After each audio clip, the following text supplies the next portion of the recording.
falte o óleo sobre a tua cabeça. E você diz amém. Amém.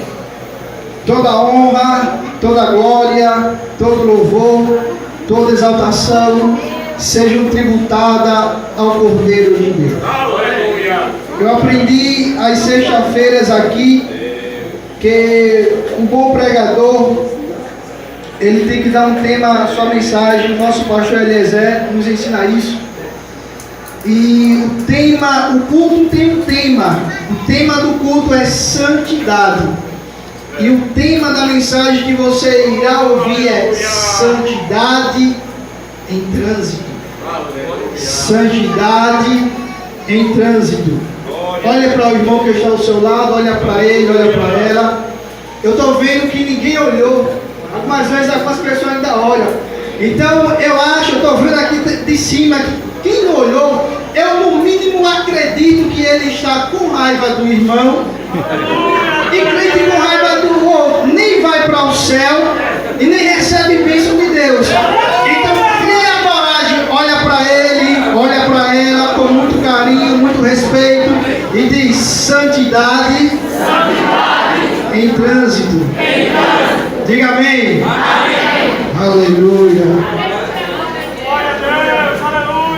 Querida igreja do Senhor, queridos jovens, o texto que nós acabamos de fazer menção na carta escrita aos irmãos hebreus, no capítulo de número 12 e no versículo de número 14, nos chama muita atenção, até porque a carta aos hebreus foi escrita por alguém que até hoje os grandes estudiosos e teólogos não descobriram e não definiram quem foi o autor da carta aos hebreus.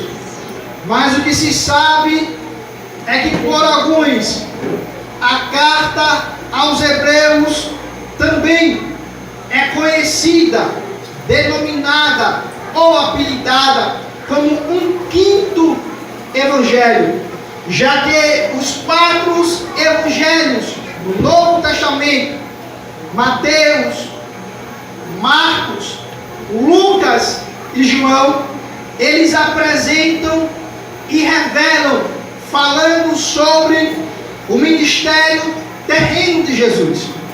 Quando analisamos a carta aos hebreus, até parece que é um quinto evangelho, porque o autor aos hebreus, ele se preocupa em apresentar o ministério espiritual de Jesus. Só que o autor aos hebreus escreveu em uma época não tão fácil para os irmãos, não tão boa.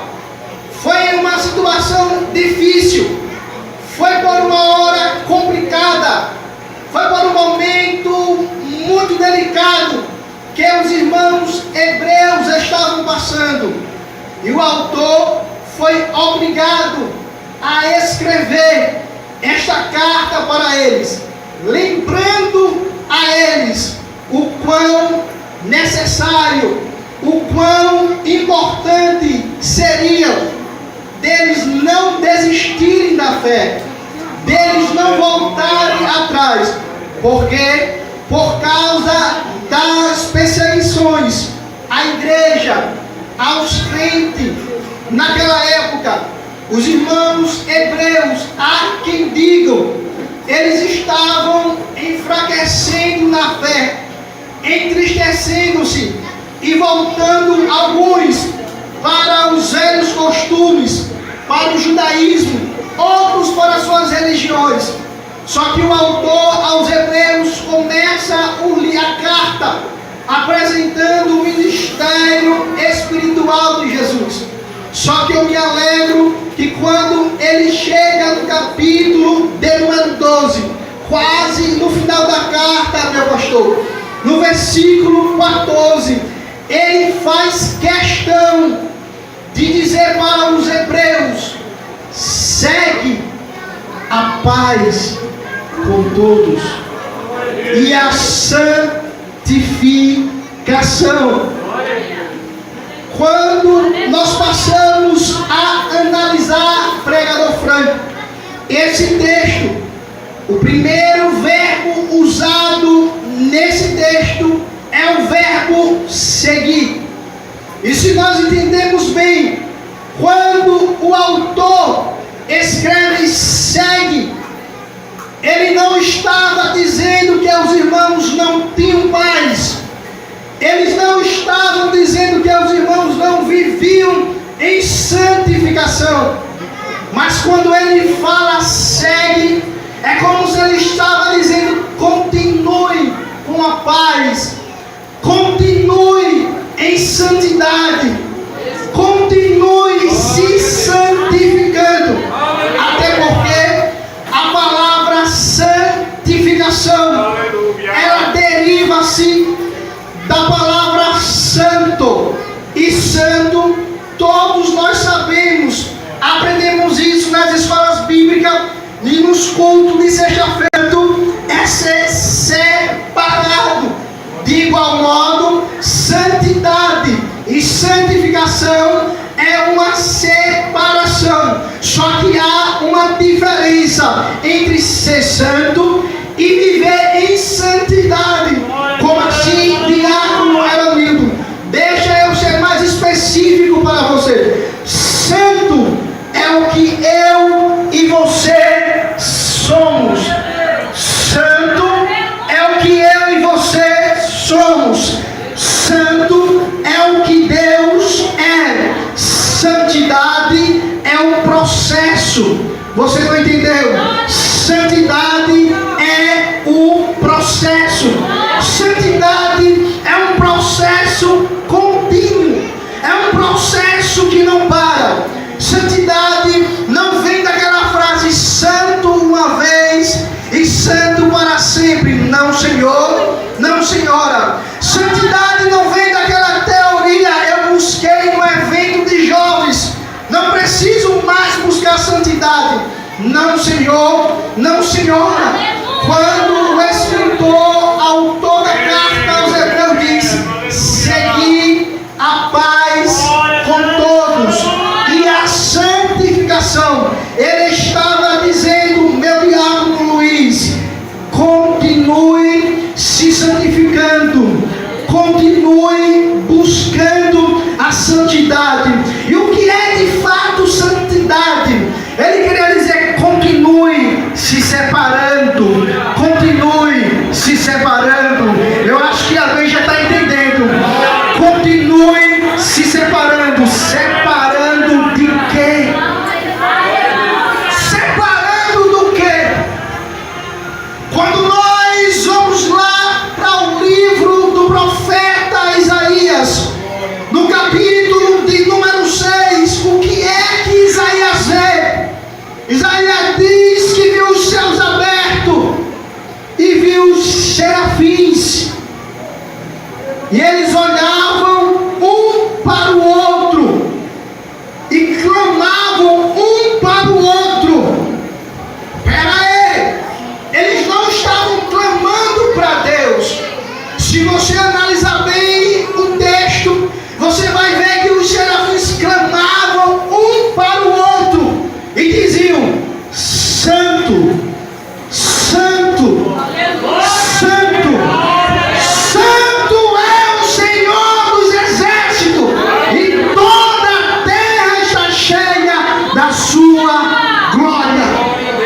Qual era a mensagem que os serafins estavam passando? O profeta Isaías entendeu de primeira. Quando Isaías olhou e viu aquela mensagem, Isaías percebeu que os serafins não estavam clamando para Deus, não estavam clamando a Deus. Eles olhavam um para o outro, clamavam um para o outro, dizendo: santo, santo, separado separado é o Senhor. Separado é o Senhor. Quando Isaías entendeu a mensagem, Isaías disse: ai, agora eu vou morrer. Porque o que Isaías vê, Isaías entende que os serafins estavam dizendo: separado é o Senhor de quê? Separado do pecado, separado da iniquidade, separado de tudo aquilo quanto é abominável, separado daquilo que afasta o homem de Deus. Se o Senhor é santo,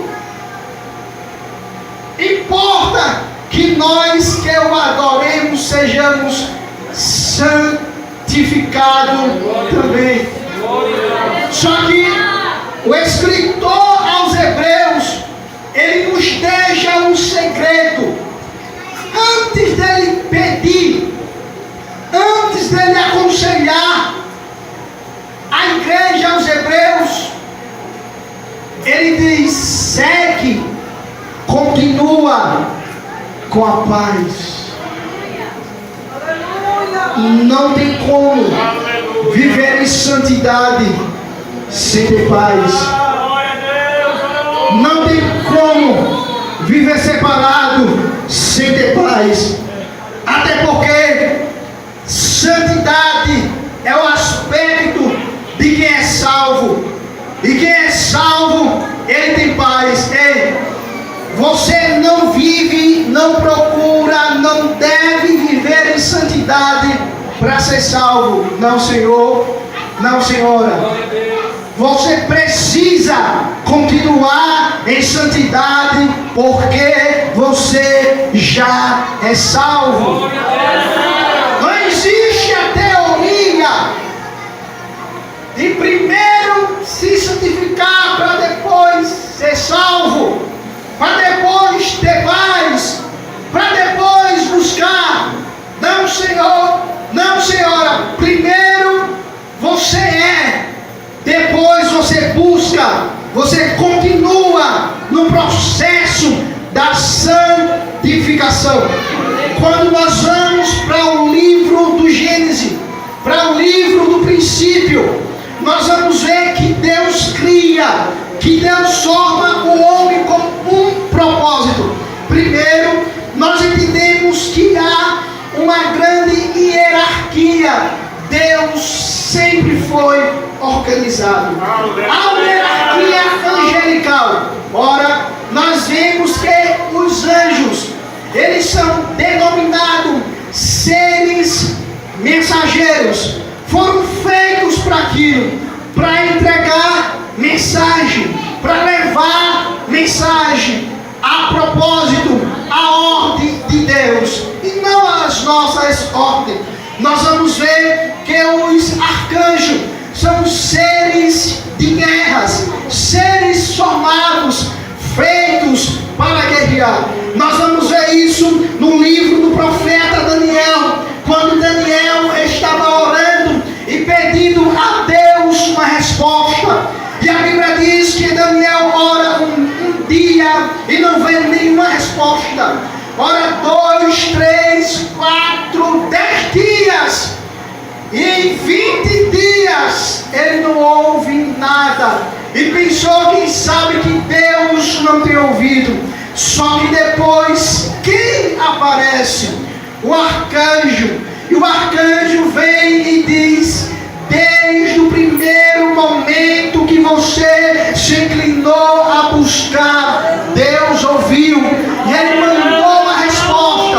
Só que o anjo, o mensageiro que veio trazer a resposta, foi impedido. Então ele parou, porque ele é mensageiro, não é guerreiro. Então Deus enviou o arcanjo para guerrear. Então os arcanjos são seres de guerra. Quando nós vemos lá em Isaías, o texto que eu citei, os serafins são seres exclusivos para a adoração. São seres que proclamam, que clamam a glória de Deus.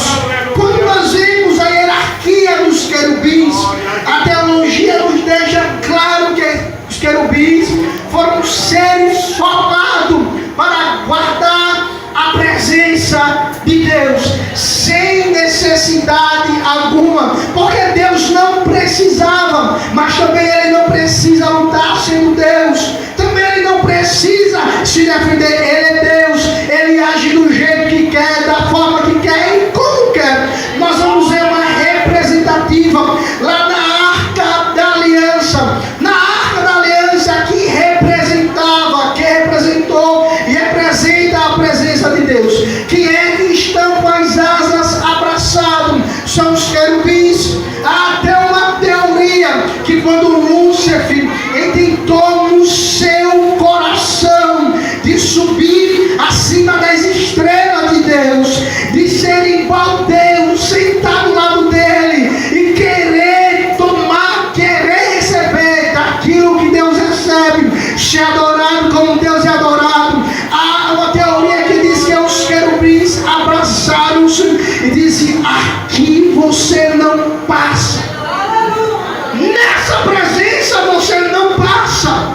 Então eu tenho todo esse rodeio para falar para você que em hierarquia todos têm a sua posição. Só que lá no Gênesis, quando Deus cria o homem, Ele também dá uma posição ao homem. Ele criou o homem com um propósito. E o propósito que Deus criou e formou ao homem foi um propósito de adoração. Deus não criou o homem para substituir Lúcifer. Não, Senhor. Não, Senhora. Deus criou o homem para ser melhor do que ele, para dar o perfeito, o agradável e o melhor louvor. Por quê? Porque Ele deu ao homem um livre arbítrio para dizer: você vai adorar com livre arbítrio, com todo o coração, do jeito que vocês vieram hoje. Foi desse mesmo jeito. Só que com o passar do tempo, este elo, esse propósito foi derrubado, foi quebrado, foi acabado. E chega uma segunda aliança, e chega um segundo propósito, já no Novo Testamento. E Deus cria, enviando Jesus Cristo à igreja.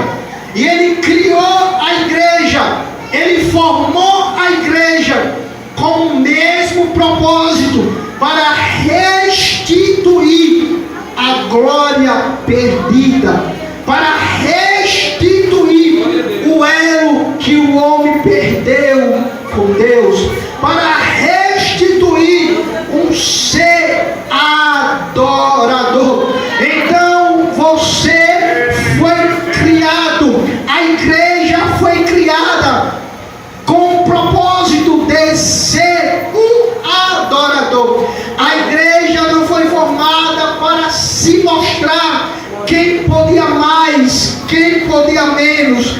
A igreja não foi criada para desfilar e se mostrar quem veste a melhor roupa, quem usa o melhor calçado, quem tem o melhor penteado. Não, Senhor, não, Senhora.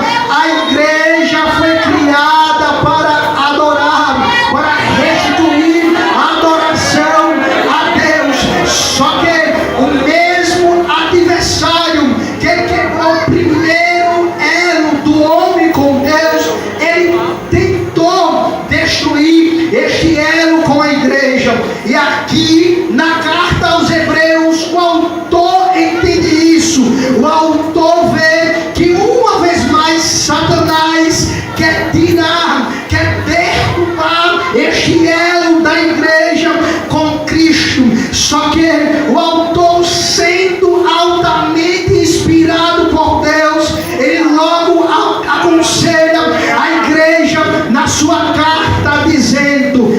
segue a paz com todos e a santificação, sem a qual ninguém verá o Senhor. O autor aos Hebreus está dizendo: ei, não parem, não desistem, não fiquem no meio do caminho, não dê ouvido à balela, não dê ouvido a disse-me-disse, não dê ouvido a quem falou que você canta mal, não dê ouvido a quem falou que você se veste mal, não dê ouvido a quem falou que você não sabe maestrar, não dê ouvido às perseguições, mas continua tendo paz com eles, continua tendo comunhão com eles, continua ainda tem uma coisa, continua se santificando, continua se separando. Porque sabe por quê? Eu coloquei, inspirado por Deus, o tema desta mensagem como santidade em trânsito, porque nós vivemos santidade, nós andamos em santidade e nós esperamos Jesus em santidade até que Ele venha. Nós temos que continuar em santidade, só que nós estamos andando na contramão do mundo, meu presbítero Daniel. O mundo não quer saber de santidade, o mundo não quer saber de separação, o mundo quer saber de facilidade, o mundo quer saber de coisas boas, o mundo quer saber de coisas que enchem o ego, o mundo quer saber de coisas que massageiam o ego. Mas eu prego para uma juventude, para uma igreja que está andando na contramão do mundo. Deixa eu contar um segredo a você. Se você quiser ir para o céu, se você quiser ver a Deus, tem que continuar se santificando, tem que continuar se separando, tem que continuar buscando, tem que continuar em santidade. Ei, é só para quem quer ir para o céu, é só para quem vai para lá. Quem não vai anda de todo jeito, fala de qualquer jeito, quem não vai arruma amigo de todo jeito, mas quem vai para lá tem que continuar em santidade. E deixa eu falar já o que não é santidade, que muitas pessoas se enganam. Santidade, moça de Deus, santidade, moço de Deus, não é uma voz linda e perfeita, não é. Santidade não é você ser um mestre na maestria, não senhor, não senhora. Santidade não é você saber muito de Bíblia, não é. Santidade não é você conhecer a palavra de cor e salteada, não é. Santidade não é o que nós achamos, santidade é o que nós precisamos, santidade é o que nós necessitamos. Santidade é uma vida de separação, é uma vida de renúncia, é uma vida de propósito. Deixa eu falar para você uma coisa. Certa vez uma irmã crente procurou o Orive e o interrogou e disse: eu preciso assistir o seu trabalho.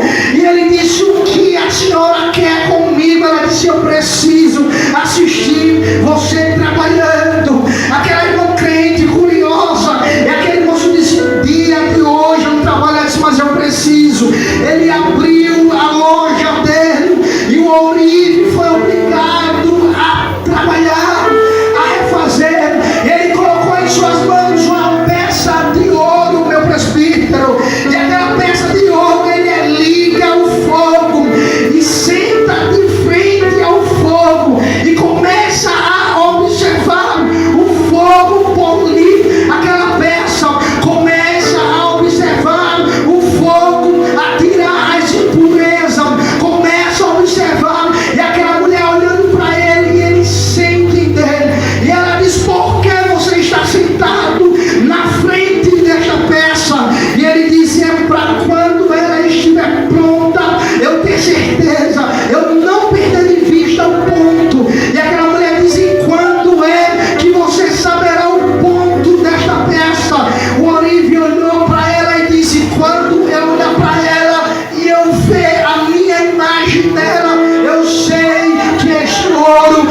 pronto. Deixa eu dizer para você, santidade é isso. É quando Deus olha para você, moça, e se vê. É quando Deus olha para você, rapaz, e se vê. Santidade é isso. É quando você reflete a imagem de Deus. É quando você transpassa a imagem de Deus. É quando o pecador olha para você e diz: vai passando ali um santo homem de Deus, vai passando ali uma santa mulher de Deus, vai passando ali um jovem de Deus, uma jovem de Deus, um moço de Deus, uma moça de Deus.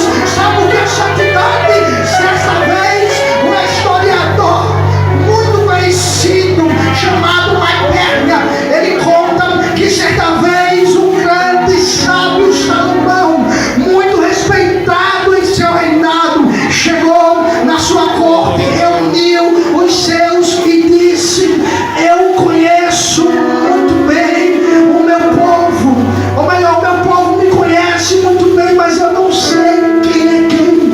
Quando eu passo, o povo sabe quem eu sou, mas eu não sei quem é quem. Eu quero que me tragam uma roupa de pastor, eu quero conhecer o meu povo de perto. Salomão, segundo a história, andava com 12.000 seguranças, 12.000 cavaleiros, sem necessidade alguma. Quando a comitiva saía, 6.000 de um lado, 6.000 do outro, Salomão no meio. Só que dessa vez Salomão diz: me tragam uma roupa de pastor de ovelha. Ninguém entende. Me tragam um cajado de pastor de ovelha. Ninguém entende. Agora me tragam um jumentinho. Eu vou conhecer o meu povo de perto. A comitiva se prepara e diz: não, agora eu vou só. E diz a história, segundo Maquernia, que ele começou a andar no seu reinado. E ele se deparou com um lugar que era conhecido por causa das belíssimas uvas que se pisavam e se fazia o melhor vinho que ia para a mesa dele. E Salomão viu 7 torres. Salomão ficou curioso. Salomão viu 7 atalaias com 7 trombetas. E Salomão ficou curioso e vai entrando no lagar e começa a ver os trabalhadores pisando a luva para se fazer o melhor do vinho. E ele observa uma jovem muito bela. E a jovem trabalhava na vinha, no lagar, pisava a uva, sujava os vestidos, corria para o ribeiro mais próximo, se lavava, voltava, pisava a uva, se sujava, corria ao ribeiro, se lavava. E Salomão não entendeu aquela situação. Na primeira oportunidade que Salomão teve, Salomão chegou para aquela moça e disse: ei, moça, tira-me uma dúvida. Porque existe 7 torres, 7 atalaias, 7 trombetas. Ela olha para ele e diz: pastor de ovelha, você não sabe? Disse: não, eu sou viajante. Essas torres estão aí, pastor de ovelha, porque um dia o nosso rei, o grande Salomão, falou que viria visitar o lagar, viria visitar o seu povo, e nós estamos esperando. Sabe para que essas torres estão aí, pastor de ovelha? É para quando a comitiva apontar com 12.000 cavaleiros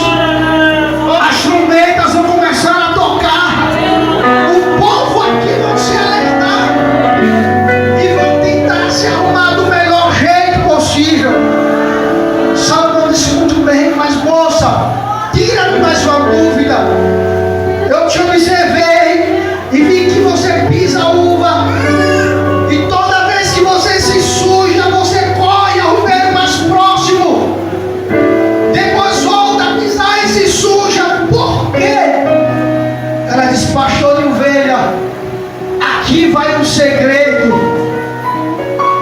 Há quem diga também pelo rei que quando ele vir nos visitar, ele vai escolher uma dentre nós que estará aqui. Pastor de ovelha, quando ele vir, eu quero estar alva, eu quero estar branca, eu quero estar pura, eu quero estar preparada. Salomão se maravilha com aquilo e diz: moça, eu também vou te contar um segredo. Eu não sou pastor de ovelha, eu sou o rei Salomão. E agora eu te faço a promessa: eu vou voltar para o palácio, mas eu voltarei aqui como conta a história.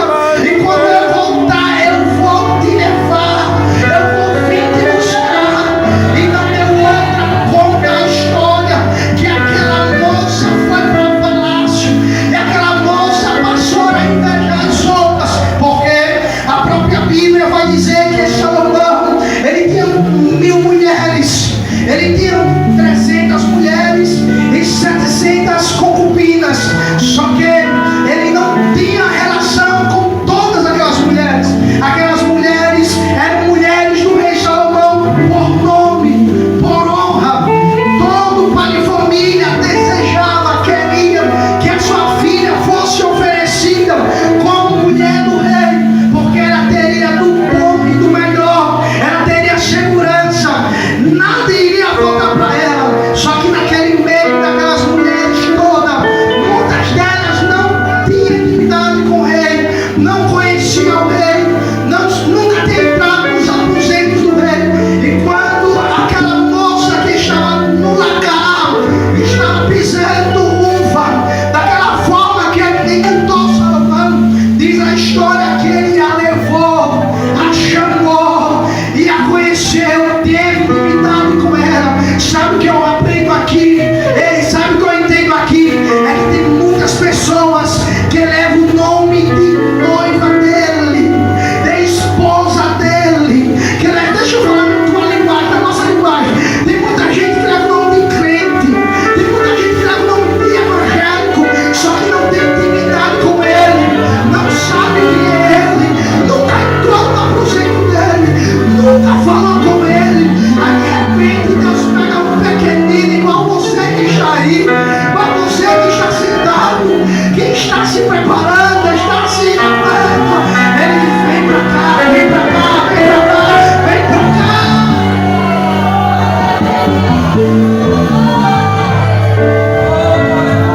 O que aquela mulher estava praticando, pisando uvas no lagar,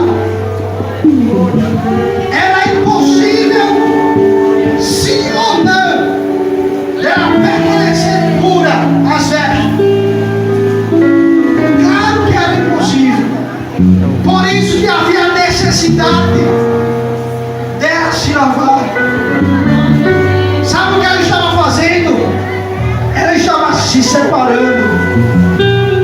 Sabe o que ela estava fazendo? Ela estava andando na contramão. Aleluia! Sabe o que ela estava fazendo? Ela estava se santificando. E quer saber? Esta mulher, ela representa a igreja. Salomão, nessa história, representa Cristo.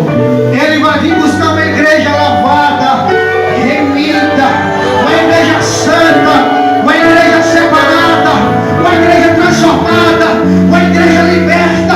Eu sei que é uma impossibilidade da gente andar na contramão quando todo mundo está vindo contra nós.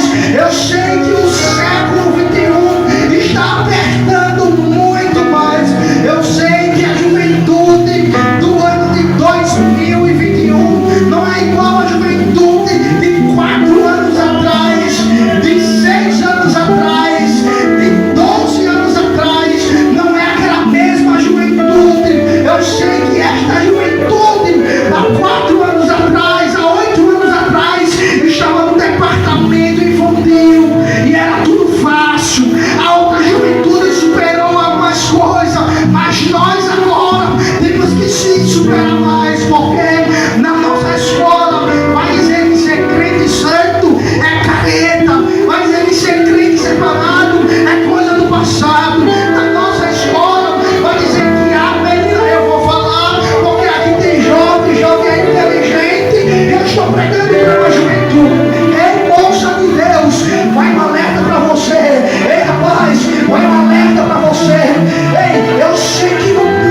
dizer que a moça que é virgem é uma moça careta, a moça que nunca teve relação, que nunca conheceu ninguém, é moça.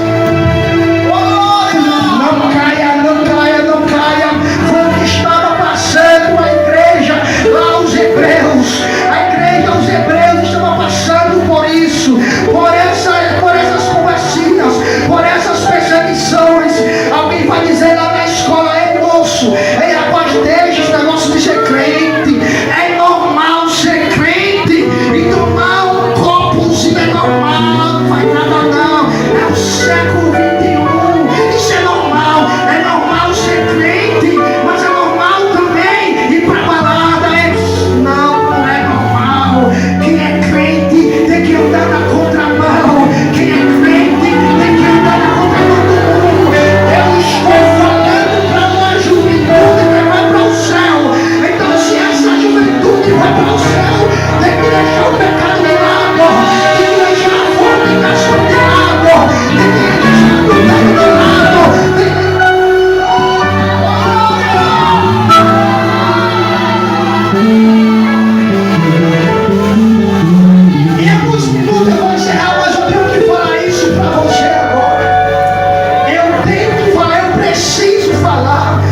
juventude.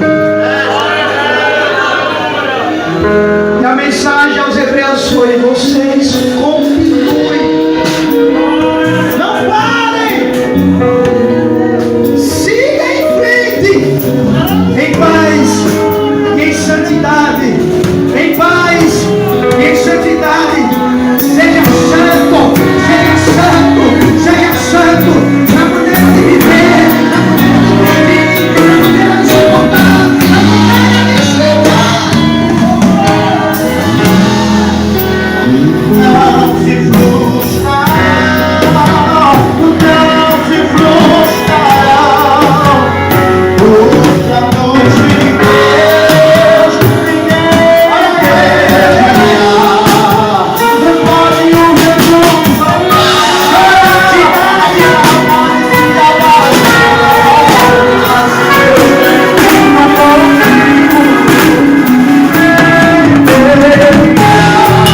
e ninguém pode te ajudar,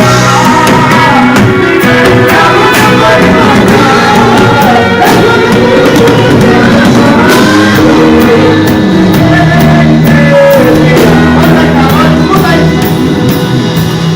vai ser difícil, eu sei, pagar tudo por você, mas enquanto eu pensar em Deus, eu estarei ao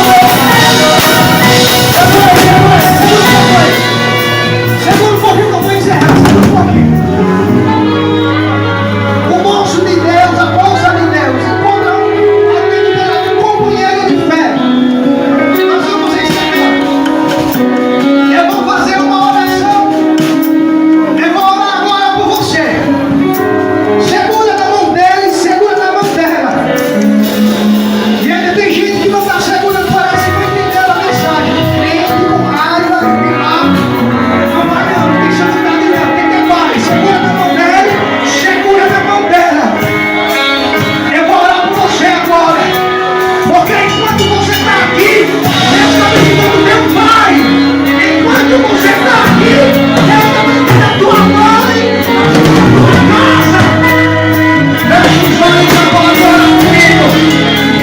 Querido Deus, Criador dos céus e da terra, Senhor, a tua palavra é verdade. Esse povo quer continuar em santidade, esse povo quer continuar sendo santo. Então, meu Deus, visita ele agora, Senhor. E dá um abraço nele agora, dá um abraço nele agora, Senhor. E dá um abraço nele agora. Jesus, batiza, mas enche o teu povo, Senhor. Enche o teu povo, enche.